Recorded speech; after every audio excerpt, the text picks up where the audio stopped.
Ахмет Байтұрсынұлы қайыршымен қыдыр. Қайыршы киімі жыртық жалайын аяқ, мойнында ескі дорба, қолда таяқ. Қалада қайыршы ат жүруші еді, күн көріп бергенмен артым аяп. Үйіне бай мырзаның келген шақта, қазына салтанатын көрген шақта, ойлайтын мұнан артық не керек деп, осындай Құдай бәрін берген шақта.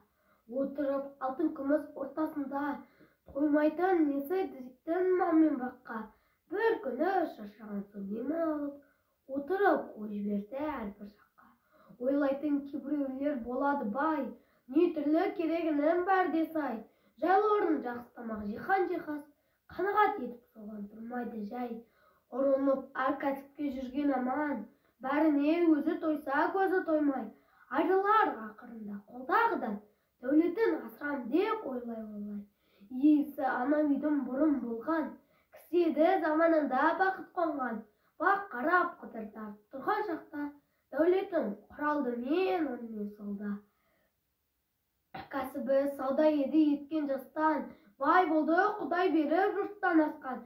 Бар болса қанағат сол уақытта, өлерді емес еді жай тұрса